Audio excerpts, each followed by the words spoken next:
আজ বাজার থেকে একটা গঙ্গার গুজি আর মাছ নিয়ে এসেছি, বেশ টাটকা।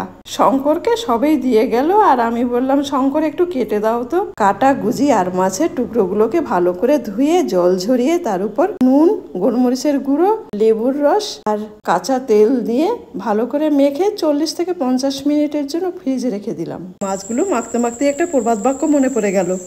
জামাই যখন শ্বশুর বাড়িতে এসছে, শ্বশুরমশাই শাশুড়িকে বলছেন, আর মাছের মাথা সব দাও জামার পাতে, রুই মাছের মাথা সব দাও আমার পাতে। আর মাছের মাথাগুলো যত শক্ত, তার মাছগুলো ততটাই সফট। মাছগুলো এতটাই সফট যে ছোট থেকে বড় সকলের প্রিয়। তাই মাঝখানের মাছগুলো দিয়ে তন্দুরি বানিয়ে ফেললাম। আর মাছের তন্দুরিগুলো খেতে এত অসাধারণ হয়েছে যে আমার মেয়ে তো চেটে পুটে খেয়ে নিয়েছে। আরেকটা ব্যাটার তৈরি করার জন্য একটি বাটিতে সর্ষের তেল, তার মধ্যে কাশ্মীরি লঙ্কা গুঁড়ো দিলাম। সর্ষের তেলের মধ্যে কাশ্মীরি লঙ্কা গুঁড়ো দিয়ে মেশালে অসাধারণ একটা কালার আসে। তার মধ্যে জল ঝরানো টক দই, আদা রসুন বাটা, ধনে গুঁড়ো, জিরে গুঁড়ো, সামান্য নুন, লেবুর রস আর বিট নুন দিয়ে ভালো করে মেখে ম্যারিনেট করে রাখা আর মাছের টুকরোগুলোকে ডুবিয়ে একটি গ্রিল প্যানে কুকিং অয়েল ব্রাশ করে তেলটা একটু গরম হলে তার মধ্যে ম্যারিনেট করা মাছগুলো দিয়ে 3 পিস গ্রিল প্যানে আর 3 পিস ফ্রাই প্যানে ভেজে দেখালাম। মাছগুলো আর একটু ঝাল ঝাল খাওয়ার জন্য মাছের টুকরোগুলোর উপর চিলি ফ্লেক্স আর তিল ছড়িয়ে দিলাম। তিল আর তিলের তেল খাওয়া স্বাস্থ্যের পক্ষে খুব উপকারী। মিডিয়াম হিটে 1.5 মিনিট পর মাঝখানের মাছটা আগে উল্টে দিলাম।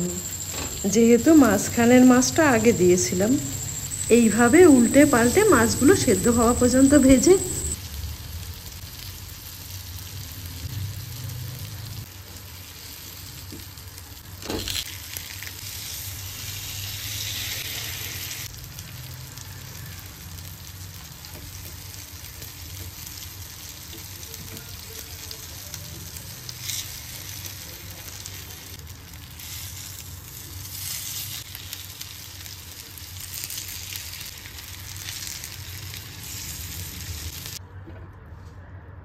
আমি গ্রিল প্যান আর ফ্রাই প্যান দুটোতেই করে দেখালাম।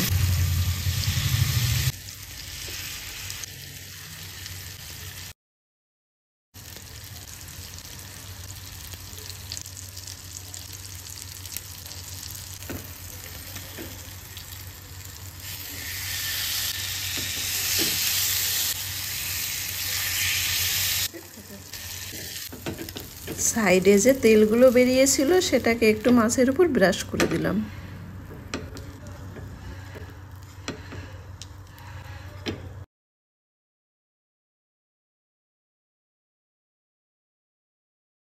আমি মিন্ট চাটনির সাথে সার্ভ করলাম। আপনারা যে কোনো একটি চাটনির সাথে সার্ভ করতে পারেন।